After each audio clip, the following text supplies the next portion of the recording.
The third episode of The Peripheral begins with a flashback to Clanton, 2015. A biker gang arrives at Corbell Pickett's garage to purchase some vehicles. When they get into the cars to test drive them, Corbell locks them in from the outside, causing them to perish in the sweltering heat. A bucket of nails and a number of massive wooden crosses are nearby. Jasper, his young son, looks on. Back in Flynn's time, an older Corbell Pickett mulls over how to respond to the call to assassinate the Fishers. His wife suggests that he use Jasper, Billy Ann's husband, to learn more about what the Fishers are up to. Flynn smiles as she notices her mother reading a newspaper. While Burton and his friends' drones hover around them, she meets Billy Ann and tells her everything. Burton is using printers to make more guns in the print shop. He tells Flynn that he purchased the property with the money they received. Flynn is surprised and irritated when she discovers he rented a car. She tells him that they must work together to make decisions. Connor arrives, eager to assist them. The siblings debate how much information to give the others on the way home. Burton is enraged when he discovers Flynn has told Billy Ann everything. Flynn claims she is her only friend, but Burton claims Jasper's uncle is Corbell. In the future, Lev and Wilf discuss Wilf's past, referring to an incident in which Wilf was responsible for the deaths of several people. There is no shame in it, according to Lev, and he should embrace it.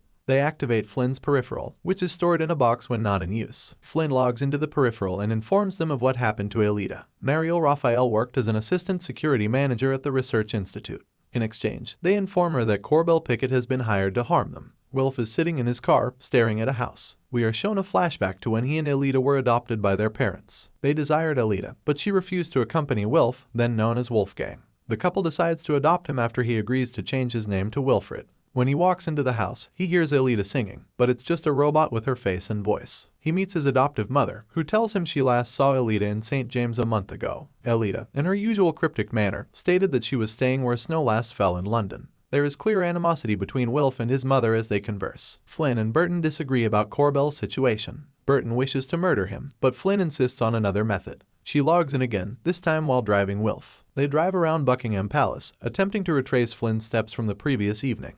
They decide to go for a walk, and Wilf connects them so they can access each other's sensory experiences. Flynn can see and hear everything Wilf can, while also feeling his hangover. Meanwhile, Burton runs into Corbell and reveals that he is aware of the hit. He gives Corbell two options, one of which is to pay him $200,000 per week to leave them alone. When asked about the other, Burton mentions haptics, which he used in the Marine Corps to connect with his friends. He describes their group as one big organism, and how he once almost killed a guy because of one of the sergeants in his group's memories. Corbell should be afraid of all the men Burton served with if he gets his hands on them. Corbell discusses how he cleaned up the town and turned it into a safe haven. He emphasizes that this is his hometown. When Burton points to the glass in Corbell's hand, a bullet shatters it. He makes his first offer once more. Tommy looks on as the two men shake hands. Cheraz Newland complains to her hitman Daniel that he is taking too long to eliminate Flynn. She threatens him with inefficiency. He tells her that Alita went to school with Grace Hoggart, another Rye employee. Cheraz says she'll take care of it. She asks Wilf why Alita called her a Polt as she walks with Flynn.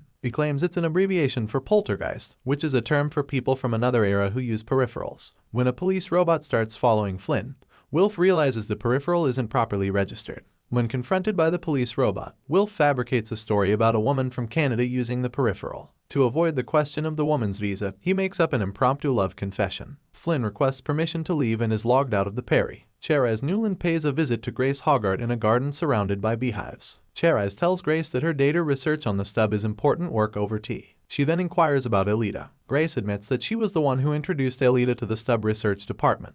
As bees swarm the glass enclosure, Cheraz reveals that a chemical in the tea causes her sweat to mimic a pheromone released by hornets. She opens the door, ignoring Grace's pleas, and the bees attack her. Jasper drops Billy Ann off at home and informs her that he needs to drop off a bag at his uncle's, which was given to him by Burton Fisher. She opens it to reveal numerous bundles of cash and tells him to investigate. Jasper hands the bag over to Corbell at his father's warehouse. Corbell persuades him to accept one of the cash bundles and then demands a service in exchange. He wants Jasper to figure out where Burton gets all of his money. Flynn discusses the sensation of being linked up with someone with Burton. He describes how it can feel like love at times, but it isn't. A haptic drift is the sensation of becoming lost in someone else's senses. When Flynn returns, Wilf informs her of Alita's clue. She speculates that's Snow is a person. Wilf discovers that it was one of Alita's inspirational heroes, and they track her down. Everything in Alita's apartment is a shambles, as if someone ransacked it. They discover a broken grandfather clock that looks exactly like the one at Flynn's house. Wilf inquires as to what time her clock is stuck on.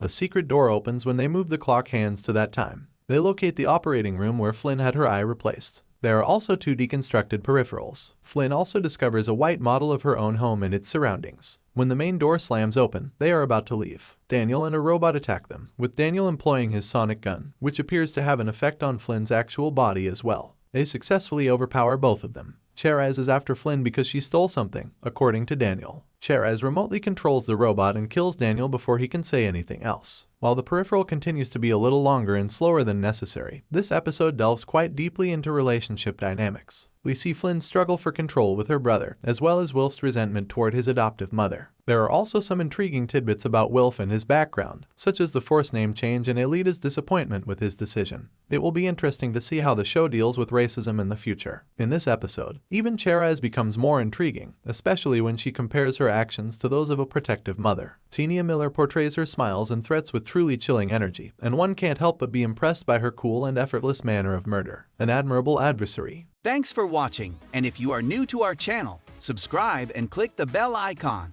so you do not miss out on our latest videos.